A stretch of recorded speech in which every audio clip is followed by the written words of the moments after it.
Hello, good morning students. Welcome in BBVN online class. हम पढ़ रहे थे क्रिया का हमने दोहरान किया है। आज हम क्रिया की काल पढ़ेंगे। ओके, क्रिया कौन कौन से समय में घटित काल यानी समय होता है। क्रिया यानी कार्य।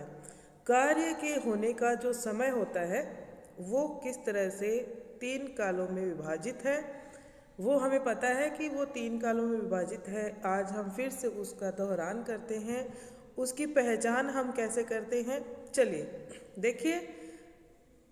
नीचे कुछ वाक्य लिखे हैं, उनको हम पढ़ते हैं। कल रविवार था, महेश पढ़ रहा है, मैं कल पाठशाला नहीं जाऊंगा। यहाँ पे कल रविवार था अर्थात वह समय बीत चुका है। घटना घटित जब हो चुकी, इसका मतलब समय जा चुका, निकल गया। रविवार था वो गया, आज नहीं है वो। और महेश पढ़ रहा है, अभी वर्तमान में महेश क्या कर रहा है, पढ़ रहा है। तो ये हुआ वर्तमान काल। और जो समय जा चुका है, बीत चुका है, घटना घटित हो चुकी है, यानी कि कार्य हो चुका, वह हुआ भूतकाल। मैं कल पाठशाला नहीं जाऊंगा अर्थात भविष्य काल। मैं कल पाठशाला नहीं जाऊंगा, भविष्य की बात हो रही है। कल आने वाला जो कल है तब मैं नहीं जाऊंगा। तो आपने देखा कि जो क्रिया है उसमें गा, गे, गी यह शब्द लगता है, वहाँ पे भविष्य काल होता है। रहा है, रही है, रहे हैं, इस तरह के क्रिया होती है, तब हम क्या करते हैं, वर्तमान काल की क्रिया मानते हैं उसे। और था, थे, थी, चुका है, चुकी है, चुके हैं, या कार्य किया, किया यानी कर दिया, वह भी कर दिया, तो वह भी भूतकाल में आएगा। थोड़ा सा भूतकाल में हमें चीज़ों का ध्यान रखना पड़ता है, बाकी वर्तमान और भविष्य काल हम आसानी से पहचान सकते हैं। तो चलिए हम देखते हैं कैसे इनकी पहचान करेंगे। ऊपर लिखे वाक्यों में रंगीन शब्दों को पढ़कर पता चलता है कि काम हो चुका है, हो रहा है या होगा। ये जो रंगीन शब्द है, था, पढ़ रहा है और जाऊंगा, इनसे पता चल रहा है कि काम हो चुका है या हो रहा है या होगा। ये सभी शब्द क्रिया शब्द हैं। ये क्रिया शब्द वास्तव में काम के होने का समय बता रहे हैं। काम कौन से समय में हुआ वह बता रहे हैं। क्रिया के जिस रूप से पता चलता है कि कार्य हो चुका है, हो रहा है या होगा, वह क्रिया का काल कहलाता है। कार्य के जिस रूप क्रिया के जिस रूप से पता चलता है कि कार्य हो चुका है, हो रहा है या होगा, वह क्रिया का क्या कहलाता है, काल कहलाता है। ये नेक्स्ट देखिए, यहाँ पे ऊपर लिखे वाक्य के अनुसार क्रिया के तीन काल होते हैं। देखिए, पहला भूतकाल, दूसरा वर्तमान काल और तीसरा भविष्यत काल। भूतकाल में मैंने आपको बताया कार्य हो चुका होता है, उस काल को हम भूतकाल कहते हैं। कार्य जो कार्य अभी हो रहा है उसे वर्तमान काल कहते हैं। और जो कार्य होगा आगे भविष्य में, चाहे कल होगा या कुछ क्षण बाद में ही होगा, लेकिन वो होगा, अभी हुआ नहीं है ना, नहीं हो रहा है, तो वह होगा भविष्य काल। ओके, देखिए भूतकाल के कुछ यहाँ पे वाक्य दिए हुए हैं। सुरेश सो चुका था, सो चुका था यानी कि वह घटना घटित हो चुकी। पेड़ पर फल लगे हुए थे, पेड़ पर फल लगे हुए थे, अब किसी ने तोड़ लिए हैं। ठीक है, अभी नहीं है पेड़ पर फल, पहले से लगे हुए थे। यहाँ पे देखिए, इन शब्दों में रंगीन शब्द बता रहे हैं कि काम हो चुका था या हो रहा था। इन शब्दों से में दिए गए काम के आधार पर हम कह सकते हैं कि काम भूतकाल यानी बीते हुए समय में हुआ था। अतः यहाँ पे देखिए, सुरेश सो चुका था, सुरेश सो चुका था, लेकिन अभी भी वह सो रहा है, अभी भी सो रहा है, दूसरा कोई काम नहीं कर सकता है सुरेश जब तक वह सो के नहीं उठता है। तो वो घटना घटित हो चुकी है। और पेड़ पर फल लगे लगे हुए थे और किसी ने तोड़ लिए, हो सकता है अभी भी एक आधे लगे हुए हैं, है ना। तो कार्य जो हो गया वो भूतकाल में आता है। बीते हुए समय में हुए काम का बोध कराने वाले क्रिया शब्द भूतकाल कहलाते हैं। बीते हुए समय में जो भी काम हुआ है उस काम का बोध कराने वाले शब्द भूतकाल कहलाते हैं। यह है आपका, देखिए यहाँ पे देखिए आप, सुमित सो रहा था, सुमित नाश्ता कर रहा है, सुमित विद्यालय जाएगा। यहाँ पे भी तीनों काल बताए गए हैं, सो रहा था, नाश्ता कर रहा है और विद्यालय जाएगा। तो ऊपर दिए गए चित्रों के नीचे लिखी गए वाक्यों को पढ़िए। पहले वाक्य में सो रहा था क्रिया शब्दों से बीते हुए समय में काम होने का पता चल रहा है।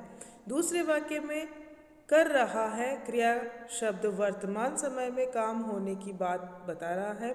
और तीसरे वाक्य में जाएगा क्रिया शब्द से पता चलता है कि काम आने वाले समय में होगा। आने वाले समय में काम होगा, अभी हुआ नहीं है काम, ठीक है। तो वो कौन सा काल हुआ? आने वाला समय, भविष्य काल, भविष्य काल।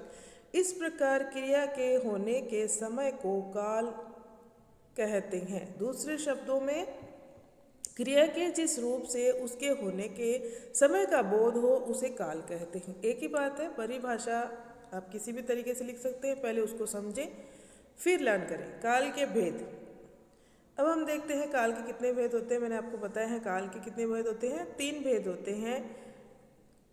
कौन कौन से होते हैं? भूतकाल, वर्तमान काल और भविष्य काल। भूतकाल, वर्तमान काल और भविष्य काल। भूतकाल में वे सारे क्रियाएं आती है जो क्रिया घटित हो चुकी, बीते हुए समय में जो क्रिया घटित हो चुकी उसे हम भूतकाल कहते हैं। जो कार्य अभी चल रहा है, एट प्रेजेंट जिसको आप कहते हैं, अभी वर्तमान समय में जो हो रहा है, अभी मैं आपको पढ़ा रही हूँ, ये कार्य हो रहा है, यानी कि यह वर्तमान काल है। कल मैं आपको पढ़ाऊंगी, वह होगा भविष्य काल। कल मैं आपको पढ़ाऊंगी, कल रमेश जयपुर जाएगा, 2 मंथ बाद में वह यहाँ आएगा। इस तरह के जाएगा, आएगा, खाएगा, पिएगा, सोएगा, इस तरह के गा गे गी। हम सब मिलकर मैच खेलेंगे, खेलेंगे अभी खेला नहीं है। तो इस तरह के जो वाक्य होते हैं जो आगे समय में होने वाला कार्य है, समय का आगे का बोध करा रहा है, ज्ञान करा रहा है, वो हो गए भविष्य काल। यहाँ देखिए कुछ वाक्य और है। भूतकाल, क्रिया के जिस रूप से यह पता चले कि कार्य बीते हुए समय में समाप्त हो चुका है उसे भूतकाल कहते हैं। जैसे मैं सुबह डॉक्टर के पास गया था, वह घटना घटित हो चुकी। मैं डॉक्टर के पास गया था, वह कार्य हो चुका, डॉक्टर के पास जाने का कार्य हो चुका, तो यह भूतकाल हुआ। वर्तमान काल, क्रिया के जिस रूप से यह पता चले कि कार्य अभी चल रहा है या चल रहे समय में हो रहा है, जो समय अभी चल रहा है उसी में कार्य हो रहा है, उसे हम वर्तमान काल कहते हैं। जैसे मैं पढ़ रहा हूँ, मैं अभी पढ़ा रही हूँ, मैं आपको काल पढ़ा रही हूँ, तो ये कार्य अभी हो रहा है। आप काल पढ़ रहे हैं, आप क्रिया के काल पढ़ रहे हैं, ये कार्य भी हो रहा है, तो ये कौन सा हुआ? वर्तमान काल। मैं पढ़ रहा हूँ।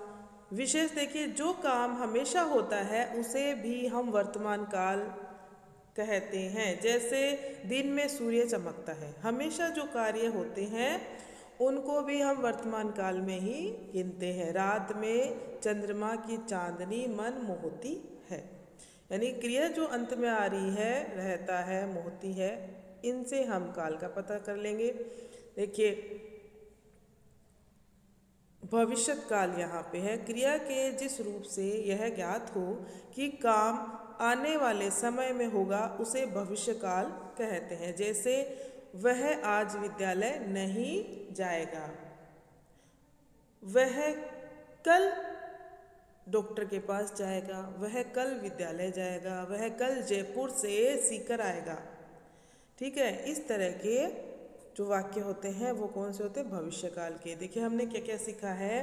क्रिया के जिस रूप से काम के होने का समय का काम के होने के समय का बोध हो उसे काल कहते हैं। क्रिया जिस समय में हो रही है उस समय का बोध होता है काम में, काम के होने में, तब वह क्या कहलाता है? काल कहलाता है।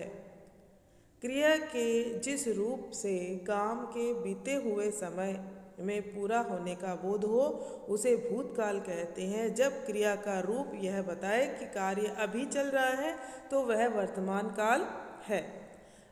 आने वाले समय में कार्य के होने की आशा का बोध कराने वाले क्रिया शब्द क्या कहलाते हैं?